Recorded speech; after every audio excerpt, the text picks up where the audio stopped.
മാഷ് എന്താ ഈ പറയുന്നത്? കട്ടുകൊണ്ടുപോയ സാധനങ്ങൾ കള്ളം തന്നെ തിരിച്ചു കൊണ്ടുവന്ന് തരികയെ? ആ കള്ളൻ എന്താ തലയ്ക്കല്ല സുഖമില്ലേ? ഏയ്, നല്ല സുബോധമുള്ള കള്ളൻ തന്നെ അവൻ. എല്ലാ കള്ളന്മാരും അവനെ പോലത്തെ കള്ളന്മാരായിരുന്നെങ്കിൽ സത്യം പറഞ്ഞ ഈ നാട്ടിൽ പോലീസിന്റെ ആവശ്യം പിന്നെ ഉണ്ടാവില്ല. കളവ് പോയി എന്ന് പറഞ്ഞ് എഴുതി തന്ന പരാതികളൊക്കെ പിൻവലിക്കാനാ ഞങ്ങൾ എല്ലാവരും കൂടി വന്നേ. മാഷുടെ മോളുടെ ആഭരണങ്ങൾ മാത്രല്ല, ഈ ഗോവിന്ദൻ കുട്ടിയുടെ വെള്ളിപ്പാത്രങ്ങൾ കിട്ടി, മൊയ്തുവിന്റെ ബാപ്പാന്റെ മെതിയടി കിട്ടി, പണിക്കരുടെ കട്ടില് കിട്ടി, ഈ അമ്മുന്റെ മാലയും കിട്ടി. കള്ളന്മാരിങ്ങനെ തോന്നിയാസം കാണിച്ചാൽ ഞങ്ങളുടെയൊക്കെ കാര്യം കഷ്ടത്തിലാവുമല്ലോ. ആ കള്ളന്റെ അഡ്രസ് ആർക്കെങ്കിലും അറിയാവോ? അഡ്രസ് മാത്രമല്ല, ജീവചരിത്രവും കിട്ടിയിട്ടുണ്ട്. സാറ് ആ പേപ്പറൊക്കെ വാങ്ങി മോളിലേക്ക് പറത്തു. മോളിൽ നിന്ന് ആള് വരുമ്പോ ബാക്കി കാര്യങ്ങൾ നാട്ടുകാർ നോക്കി. ഇനി പരാതി പിൻവലിക്കുന്നതിൽ സാക്ഷിവെപ്പിന്റെ ആവശ്യം ഉണ്ടെങ്കിൽ ഇവിടെ ഒപ്പിട്ട് തരും. എന്റെ പെങ്ങളുടെ മോളാ ചിന്നമ്മണി. മാഷക്കൊരു പെങ്ങളുണ്ടെന്നും അവർക്കൊരു മോളുണ്ടെന്നും ഞാൻ ഇപ്പോഴാ അറിയണേ. അന്ന് കള്ളം കയറിയപ്പോ ഇവരിവിടെ ഉണ്ടായിരുന്നില്ലല്ലോ. ചോദ്യം ചെയ്യുമ്പോ ഞാനന്ന് കണ്ടില്ല. ഇല്ല, അന്ന് അവൾ ഉടുപ്പിയിൽ എക്സ്കർഷന് പോയതല്ലേ. ഉടുപ്പി പൊയ്ക്കോട്ടെ, ഇനിയിപ്പോ എന്ത് ചോദിക്കാനാ? എന്താ മാഷയുടെ പെങ്ങടെ പേര്? സുഹാസിനി. സുഭാഷിണി. സുഭാഷിണി. സുഹാസിനി. സുഹാസിനി. സുഭാഷിണി. സുഭാഷിണി അല്ലേ? സുഹാസിനിയാണോ പെങ്ങള്? സുഭാഷിണിയാണോ പെങ്ങള്? അതിപ്പോ ദിനേരം പറഞ്ഞ സുഹാസിനി മൂത്ത പെങ്ങള്, സുഭാഷിണി ഇളയ പെങ്ങള്. അവരെ വിട്ടുനിൽക്കുന്നുള്ള വിഷമം കാരണം മാഷ അവരെ കുറിച്ച് ഒന്നും സംസാരിക്കാറില്ല. സംസാരിച്ച അപ്പ കരയും. അതാ ദിനകരം വരണമെന്ന് പറഞ്ഞത്. അതാണ് കൊച്ചിഷ്ണ സ്നേഹത്തിന്റെ ശക്തി. വ്യക്തിബന്ധങ്ങൾക്ക് ഇത്രയും വില കൽപ്പിക്കുന്ന മാഷ പോലുള്ള ഒരാളുടെ വീട്ടിൽ നിന്ന് ഒരു കള്ളനും ഒന്നും കൊണ്ടുപോകാൻ കഴിയില്ല. ഇനി അഥവാ കൊണ്ടുപോയാൽ തന്നെ അത് തിരിച്ചുകൊണ്ട് തരുമെന്ന് മാത്രമല്ല, വന്ന് കാല് പിടിക്കും. സത്യം പറയാമല്ലോ മാഷെ, മാഷ പരിചയപ്പെട്ട ശേഷം ഈ പോലീസ് വേഷം വലിച്ചെറിഞ്ഞിട്ട് വല്ല മാഷും ആയാലോ എന്ന് ഞാൻ ആലോചിക്കുക. എനിക്ക് ഈ ജോലി മടുത്തു, സത്യം പറഞ്ഞാൽ മടുത്തു. സാരല്ലേ ഇൻസ്പെക്ടറെ, ഏത് ജോലിക്കും അതിൻ്റെതായ ബുദ്ധിമുട്ടുകളും നീരസങ്ങളും ഒക്കെ ഉണ്ടാവും. മാഷ്മാരുടെ ജോലി അത്ര സുഖമുള്ള കാര്യമാണെന്ന് ആരാ പറഞ്ഞേ? എത്ര എത്ര ടീച്ചർമാരുടെ പ്രശ്നങ്ങളാ അവരുടെ തലയെ കിടക്കണേ, അല്ലേ? അതെ അതെ അല്ലേ? അതെ.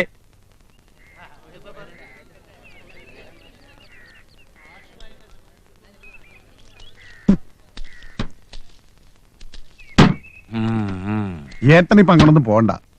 ഇവിടെ നിന്ന് മാറി നിൽക്കുന്ന ആ ബുദ്ധി. ആരുടെ സ്റ്റേഷൻ എല്ലാവരും പഴയ പരാതിയൊക്കെ പിൻവലിക്കാൻ വന്നിരിക്കുക. കള്ളൻ തന്നെ വന്ന് സാധനങ്ങൾ തിരിച്ചു കൊടുത്തു അത്രേ. ഏട്ടാ, ഏട്ടനേക്കാൾ വലിയൊരു കള്ളൻ ഈ ലോകത്ത് എവിടെയുണ്ട്. അവൻ ആരായാലും ശരി, അവന്റെ കൂടെ ഒരു 5-6 മാസം താമസിക്കുന്നത് നല്ലതാ. ഏട്ടൻ ഇത്തിരി വിവരം വെക്കും.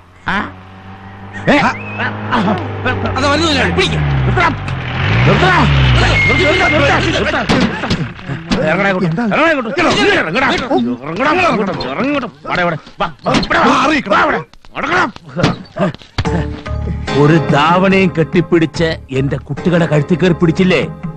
അവൾ അകത്തുണ്ട്. തുലാം 16 മുമ്പ് അവളെ ജീവനോടെ കൊണ്ടുവന്ന് ഈ കല്യാണം നടത്തിയാൽ ഇതുവരെ നടന്നതൊക്കെ തുമ്പശ്ശേരിക്കുറിപ്പ് മറക്കും. ഇല്ലേ? ഒന്നും മറക്കാതെ തുമ്പശ്ശേരി നടക്കും. പൊന്നപ്പാ, ഭാസ്കരാ, പിടിയാ അവളെ.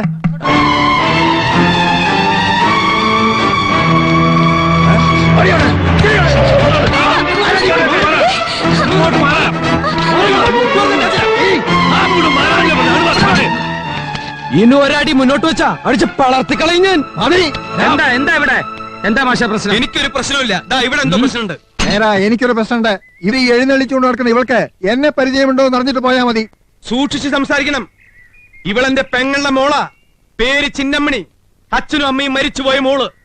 ഇത്തിരി കൈക്കരുത്തും മനസ്സിലൊരു പിശാചുണ്ടെന്ന് വെച്ച് വല്ല ഉമ്മാക്കിയും എന്റെ പിള്ളേരുടെ നേരെ കാണിച്ച സ്കൂളിൽ പഠിപ്പിച്ച മാഷാണെന്നൊന്നും ഞാൻ ചിന്തിക്കില്ല. അച്ഛാ, എന്താ മാഷ ഇത്? ഇയാക്കെന്താ പ്രാന്തായോ? തനിക്കെന്താ പ്രാന്തായോ? എടോ ചിന്ന ചിന്ന കുറിപ്പ്, ഇത് മാഷയുടെ വീട്ടിലെ കുട്ടിയാ. മാഷയുടെ പെങ്ങള് സുഭാഷിന്റെ മോള്. അത് സുഹാസിനിയുടെയോ? ഇവളെ പ്രസവിക്കാൻ ഇയാൾക്ക് എവിടുന്ന ഒരു പെങ്ങളെ കിട്ടിയത്? ഇവനൊരു STD ആണെന്നാണ് തോന്നുന്നത്. മാഷ് പരാതി എഴുതിത്ത ഞാനിപ്പോ അവന്റെ കോഡ് കറക്കി അടിച്ച് മാറ്റിത്തരാം. വേണ്ട, ഇയാൾക്ക് ആള് മാറിപ്പോയതാ. ഞങ്ങൾക്കൊരു പരാതിയില്ല. അച്ഛനും ചിന്നമണി വാ. അങ്ങനെ പോയാൽ എങ്ങനെ? പ്ലീസ് ഒരു പരാതി എഴുതി തരൂ. പേപ്പർ സ്റ്റേഷനിൽ നിന്ന് എടുക്കട്ടെ. നിങ്ങൾ എല്ലാവരും പറ, ഞാൻ ഈ ചിന്നക്കുറിപ്പിനെതിരെ പരാതി കൊടുക്കണോ? വേണ്ട. കണ്ടോ, ഈ ജനശക്തിയാണ് ഞങ്ങളുടെ ശക്തി. എല്ലാവരും വണ്ടി കയറിക്കോളൂ. മോനെ ആ കുറുപ്പേ ആ കുറുപ്പേ കുറുപ്പേ കുറുപ്പേ കുറുപ്പേ കുറുപ്പേ ആ കുറുപ്പേ ആ കുറുപ്പേ കുറുപ്പേ കുറുപ്പേ കുറുപ്പേ കുറുപ്പേ ആ കുറുപ്പേ ആ കുറുപ്പേ കുറുപ്പേ കുറുപ്പേ കുറുപ്പേ കുറുപ്പേ ആ കുറുപ്പേ ആ കുറുപ്പേ കുറുപ്പേ കുറുപ്പേ കുറുപ്പേ കുറുപ്പേ ആ കുറുപ്പേ ആ കുറുപ്പേ കുറുപ്പേ കുറുപ്പേ കുറുപ്പേ കുറുപ്പേ ആ കുറുപ്പേ ആ കുറുപ്പേ കുറുപ്പേ കുറുപ്പേ കുറുപ്പേ കുറുപ്പേ ആ കുറുപ്പേ ആ കുറുപ്പേ കുറുപ്പേ കുറുപ്പേ കുറുപ്പേ കുറുപ്പേ ആ കുറുപ്പേ ആ കുറുപ്പേ കുറുപ്പേ കുറുപ്പേ കുറുപ്പേ കുറുപ്പേ ആ കുറുപ്പേ ആ കുറുപ്പേ കുറുപ്പേ കുറുപ്പേ കുറുപ്പേ കുറുപ്പേ ആ കുറുപ്പേ ആ കുറുപ്പേ കുറുപ്പേ കുറുപ്പേ കുറുപ്പേ കുറുപ്പേ ആ കുറുപ്പേ ആ കുറുപ്പേ. അത് അവള് തന്നെയാണെന്ന് നിങ്ങൾക്ക് ഉറപ്പാണോ? പിന്നെ അവളല്ലാതെ അവിടെ പ്രേത മാഷുടെ പെങ്ങളുടെ മോളാണത്ര ഇപ്പൊ അവള്. അയാൾക്ക് അങ്ങനെ ഒരു പെങ്ങളയിലെന്നാ തുമ്പശ്ശേരി പറഞ്ഞത്. പിന്നെ ഇവളെ പ്രസവിക്കാനായിട്ട് ഇപ്പൊ അയാൾക്ക് അവിടെ നിന്ന് പെങ്ങളെ കിട്ടിയത്? അവളും അങ്ങനെ പറഞ്ഞു. പറഞ്ഞല്ലേ ഈ പറയണേ? ഓടിപ്പോകുന്നതും തൂങ്ങി മരിക്കുന്നതും ഒക്കെ പിന്നെയും സഹിക്കാം. എന്നാൽ ഇത് അങ്ങനെയാണോ? സ്വന്തം നാട്ടിലെ വേറൊരു വീട്ടിൽ ഏതോ ഒരു പേരും പറഞ്ഞ അങ്ങനെ കഴിയാം. വീട്ടുകാർക്കും നാട്ടുകാർക്കും ഒക്കെ അറിയാതെ അവളാണെന്ന്. എന്നാൽ അവക്കോ നമ്മളാരാണെന്നിട്ട് അറിയൂല. നല്ല പേടിണ്ടാവും കുട്ടിക്ക്. അതങ്ങട് മാറി കിട്ടിയ അവള് വരി.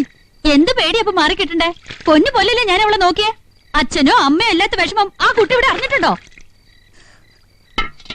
അമ്മ നോക്കിക്കോ, ആൾമാറാട്ടം 1-2 ദിവസം നടത്താം. മരണം വരെ നടത്താൻ പറ്റുമോ? അവൾ ആരാണെന്ന് അവളെ കൊണ്ട് തന്നെ ഞാൻ പറയിക്കും. കുറെ നാട്ടുകാര് ചെണ്ട കൊട്ടിയതുകൊണ്ടോ ജയ് വിളിച്ചതുകൊണ്ടോ ചിന്നക്കുറുപ്പിന് ഒരു പതർച്ചയും വരില്ല. ശക്തി കൂടിയുള്ളൂ, ശക്തി കൂടിയുള്ളൂ.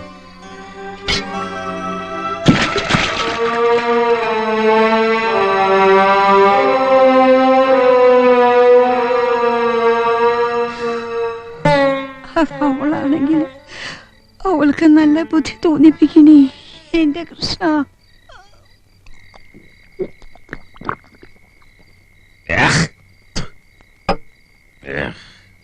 കുടിച്ചത് വയറ്റിലേക്കല്ലേ മുതലാളി പോയത്?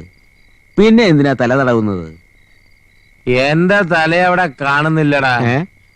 ആലോചിച്ച് തല തപ്പിക്കൊണ്ടിരിക്കുക. തുലാം 16 ഈ വീട്ടിൽ കയറേണ്ട രുക്മിണി എങ്ങനെയാടാ തുലാം 16 മുമ്പ് ആ നാരായണ മാഷ വീട്ടിൽ പോയി കയറിയത്?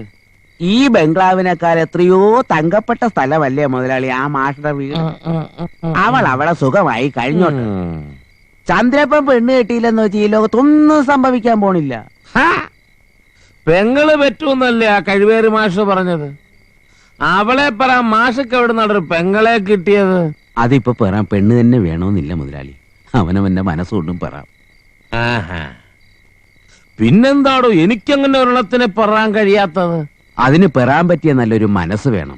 മുതലാളിക്ക് അങ്ങനെ ഒരു സാധനം എന്റെ അറിവിലില്ല. പിന്നെ എങ്ങനെയാ പെറുന്നത്?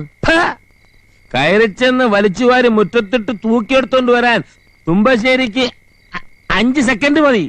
കാണണോ നിനക്ക്? കാണാനൊന്നുമില്ല. മുതലാളി ഇപ്പൊ അങ്ങോട്ട് ചെന്നാ അവരെല്ലാം കൂടെ മുതലാളിയെ വലിച്ചുവാരി അകത്തേക്കിടും.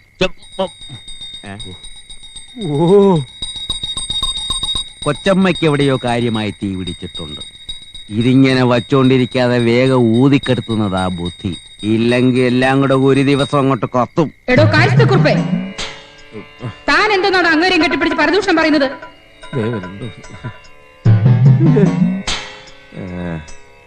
അടിയനൊന്നും പറഞ്ഞില്ലേ? മണിയടി കേട്ടപ്പോ മനസ്സിൽ തോന്നിയ ഭഗവതി സ്തോത്രം ചൊല്ലിയതാണേ. വത്സല കൊച്ചമ്മ നെന്തിരിവടി അടിയനോട് മാപ്പാക്കണം. താൻ പോയി അർദ്ധരാത്രിത്തെ പൂജയ്ക്ക് എനിക്ക് കുറച്ച് ഫലമൂലാദികൾ ശേഖരിച്ചു കൊണ്ടുവരൂ. ഫലമൂലോ? അതെന്ത മൂലം? ഫലമൂലം? ഫലമൂലാദികൾ എന്ന് പറഞ്ഞാൽ പൂജയ്ക്ക് ആവശ്യമുള്ള പഴവർഗ്ഗങ്ങൾ. ആപ്പിൾ, മുന്തിരി, സപ്പോട്ട, പൈനാപ്പിൾ, സ്ട്രോബെറി, പപ്പായ തുടങ്ങിയ പഴങ്ങൾ. വേഗം പോയി അവയെല്ലാം പറിച്ചുകൊണ്ടുവരൂ. പറിച്ചോണ്ട് വരാൻ ഈ വീടെന്താണ്ട് നിന്റെ ആശ്രമോ? ശൈവഭൂതങ്ങൾ രാത്രി ഫ്രൂട്ട് ജ്യൂസാ കുടിക്കുന്നേ? ഈ രാത്രി നേരത്ത് ഒരു ഭൂതം വിചാരിച്ചാലും ആപ്പിളും മുന്തിരിയും കിട്ടാൻ പോണില്ല.